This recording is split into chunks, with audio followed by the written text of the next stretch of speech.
Hey, Digi, read volume 2 of your light novel, KusoMega, yesterday. Kind of sitting on it. Overall, I enjoyed it a lot. I'll say I enjoyed it more on the story aspect rather than the story as an isekai, but obviously, you're not writing from that perspective. But that's the kind of the perspective that I have. As a man who reads quite a lot of isekai manga, I've been reading isekai light novels lately, actually. Go. Kumo lovely little read. So that's kind of where I'm at, and that's kind of where I want to start this sort of video, kind of looking at the story as I understand it. And what I want to jump off with that is starting with chapter 6 with Takuma's monologue. So the thing with Takuma's monologue that I want to kind of shoot out straight away is I want to know whether or not the things that Takuma is saying are things that you actually believe, particularly in relation to Takuma's thoughts on Shosetsu ni Naro, the fan fiction light novel publishing site. Then you make a vague mention to, it's pretty short, and I know it's short and I'm going to be kind of focusing on that, but there is a distinct reason and I'll get to that. But basically, in Takuma's monologue, he starts off by saying he sees himself as a subpar writer, that he won't measure up, and so he kind of delegates himself to writing for Shosetsu, writing these outlandish light novels. And the way he phrases it, he's calling this whole side a creatively bankrupt place. He says there's some moderately good light novels to come out of Shosetsu, but nothing spectacular. And, that only shit breeds there. And, obviously, I vehemently disagree with that. But it's not so much that I disagree with it, as that I think that saying that, in terms of Digi, if you were saying that, which, this entire point kind of becomes moot if you're not. But I'll continue it anyway in case. The thing with Digi saying that is that the light novel that you're constructing, right? It follows the same trajectory that a light novel published on Shosetsu would follow. And what I mean by that is that basically you've published your first volume, people have gone out, they've read it, they've taken it in, they've given you feedback, they've given you, criticism, they've given you lots of great fan art. I've seen a lot of it, it's really good. And you've taken all that on board in order to make this second volume. And I think, in general, the second volume is better for it. With your roadmap, I think that, the way I would phrase it is that you've, instead of that whole stream of consciousness blurting out everything in a single day, you've got the roadmap and you're kind of spreading yourself out across it quite evenly. And what you end up with is something that kind of really bleeds Digibro, which I respect. I think that if you're taking on criticism, I think you can kind of lose that, but I don't feel like you've lost that at all. Now where I'm going with this point is that Shosetsu works pretty much the exact same way, where an author will publish a light novel, they'll get feedback from the audience in the comments, and they'll tailor their story to suit the interest of the audience that they're garnering, which will garner the more audience, will get them up votes, get them on the front page, and that's what they're going to get picked up for their light novel into manga, into anime direction. And I just think that's really interesting in terms of how Takuma views the whole thing. The whole system. And, him kind of being a gear in that system within this story that you've written. As I'm mansplaining this to you, it's kind of, not like it's hitting me, it's like, I don't know whether or not this is like me attacking you, right? Or this is just something I'm saying, something that I'm kind of pointing out, trying to push your opinion one way or another. I think it's more like that. But anyway, now that I've gotten that out of the way, I'm going to actually talk about the story proper. Instead of focusing on like one little section in one chapter that, is kind of a throwaway. Side note before that ends, I'm not exactly sure why you changed the name from Shosetsu to Shosichu or whatever it was. I assume it's not copyright, but where I want to start with talking about the novel itself is kind of a short point. I really enjoyed kind of making this distinction between trapped in my own shitty light novel as opposed to like trapped in my own shitty light novel. Like, there was a sort of problem I had with the first volume in which the title suggests that the world that we're entering is a construction of Taguma's, a deliberate construction, with the title Trapped in My Own Shitty Light Novel. But learning that that's not the case, I feel like the story is better off for it. Since we're jumping back to the first volume, I want to make this kind of broad point about how I thought it was interesting that in terms of isekai writing, you kind of hop between two subgenres in the first one, and then you kind of flip that in the second one. I feel like that's interesting.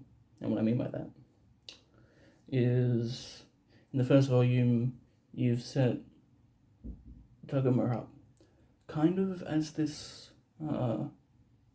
Naroke protagonist. Naroke meaning the isekai that you think of when people say isekai, the overpowered protagonist type deal. That's what that means. And so you've kind of got Takuma set up as that kind of thing where he's torturing the guy with the cosmic horror, and then that subtly foreshadows the flip of Takuma having that done back to him. And stripping away Taguma's power like that obviously leads very well into this novel, this volume. But it's stripping away the Naroke and leaving him with just the more traditional Shokan narrative, the summoning JRPG questing narrative. And that's where we start, and then we flip that again at the start of this novel volume, and we start heading towards that Naroke aspect again. It's like, those games, God of War comes to mind, where you're powerful at the start, and then something happens, you're stripped of all your power, and you have to reclaim it all and get more powerful than you were. That's where we're at, right? And it's obviously, I remember in the beginning, the goddess says that Takuma has to surpass the gods themselves in order to beat the big bad. So yeah, obviously that's where we're heading. And I think Soraya's character really achieves that, right? Achieves what you're going for. And I super love Soraya. I think she's excellent. And I think she's one of the main reasons that I can say, this is it's got you bleeding through, right? And full disclaimer, I don't watch a ton of your content. I haven't watched the anime power level thingamajig that you uploaded at some point, but reading this light novel and looking at Soraya as a character, I feel like I could get a better understanding of Soraya as a character through that, and I feel like that's an interesting kind of byproduct of the way that this story is constructed, being, as a part of you as a personality, as a creator, where you've got all these different things that represent you.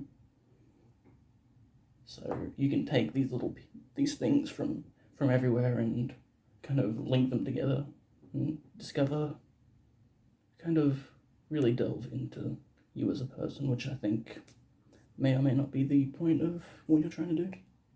But yeah, Soraya, very cool. You say that Soraya was, always going to be this other main character, and obviously that point comes across very strongly in the start. I don't know, I feel like you said you were worried about that, but yeah, she's cool, I love her. And you also said at the end of the video that you weren't sure if you were going to bring Gil back, and I'm kind of in two minds about Gil, because on the one hand I feel like her journey throughout the story, the way that she kind of interacts with Takuma and kind of, in a certain way, contextualizes his grief and through her own. And despite the fact that, we're not directly exploring how Gil feels about the things that have happened to her village, I think that kind of subtextually bleeds through in her positive attitude, and it reflects Takuma's negative attitude, because neither of them are really talking about what's happening, right? But at the same time, you can feel that Takuma's negativity, Takuma's staunchness, and the way he's kind of pushing everything down to try and move forward, whereas Gil's doing the exact same thing, but she's moving forward with her head, held high, rather than Takuma kind of looking down and that whole thing. And so I really like that aspect. I don't know if achieving that same aspect would be possible now that the village is saved, or Ghost Soraya. I think having the village saved detracts from that, and whether or not you can make Gil still interesting as a character without that is kind of here, there, everywhere, bit up in the air. I'm sure you could, but I guess the question is whether you should, because you're also juggling all those other side characters that we barely saw. And you said you were bringing Exia back. You sly dog. Next point, chapter 4, the start of chapter 4, where we first kind of get back to Takuma and Baika and what they're up to, and how Baika feels about the whole situation. Stuff from her perspective, and we have, before I start talking about what I want to talk about, I want to kind of pivot into Yuri, because goddamn, that was some beautiful Yuri, very, very beautiful. Baika's sexual awakening, amazing.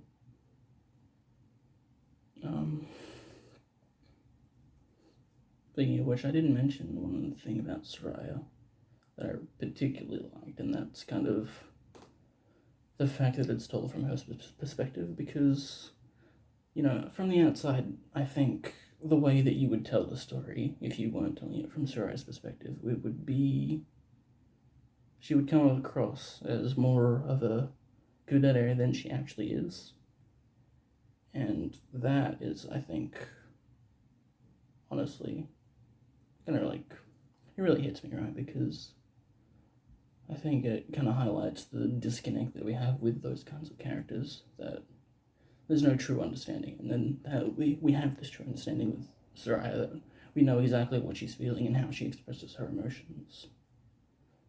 And so in getting that, she obviously isn't as much of a kudere as you would think. And yeah, I've got a lot of love for that archetype, so I just think it's interesting explored that way. And seeing her emotions kind of really come out when she's with Baika. And the main thing I want to kind of just say about the whole Yuri thing is that I felt, I wouldn't call it resonance. It's, I guess, sort of this longing for that kind of relationship, right, where you meet a person and you just know you connect, you feel it. Room spinning, 4 floors away. Suddenly you've got each other's tongues in your mouth, you know, it's like that, but obviously that's not exactly what happened. But I'm sure if it was up to Sarai, it would have happened exactly like that.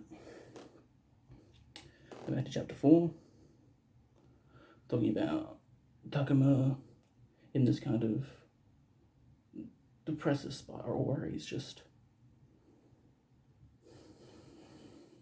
moving forward, but he's moving forward by, you know, one step at a time, not really seeing anything beyond the horizon, right?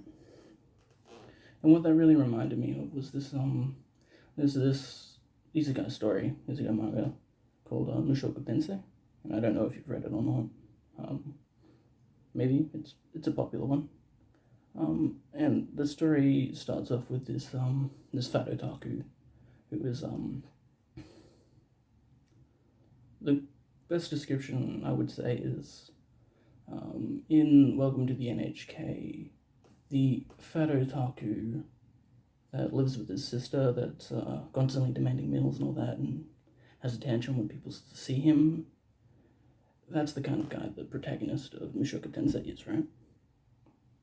Then he gets reincarnated into a younger body and he's put into this loving family that really loves and supports him, and it's about him kind of moving on from his past to get where he needs to go. And that's where the story starts.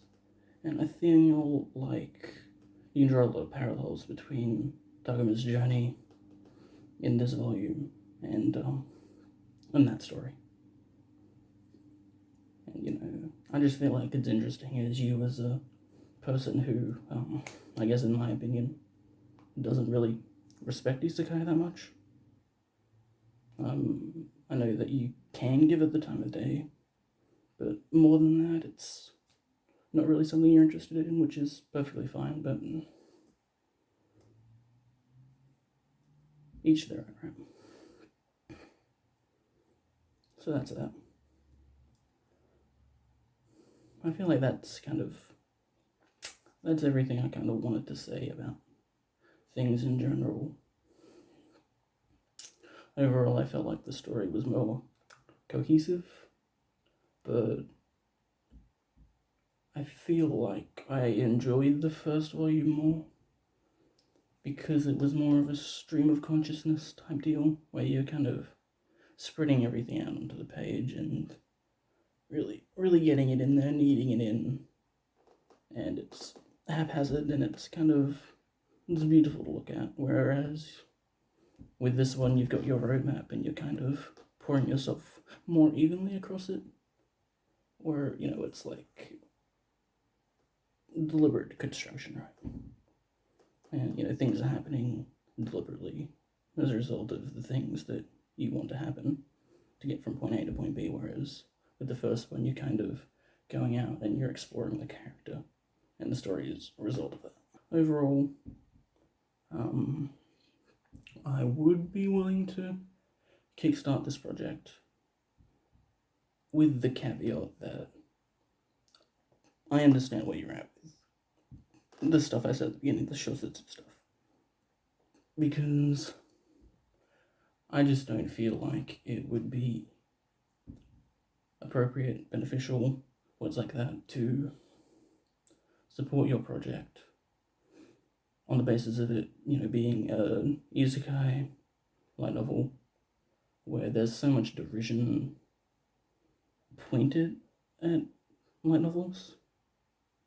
And with that being the case, I just feel like the net positive that putting out a good isekai light novel would be outweighed. That good would be outweighed by the bad that it does by representing shosetsu in such a negative light. That's kind of where I'm at with everything. Again, I enjoyed it.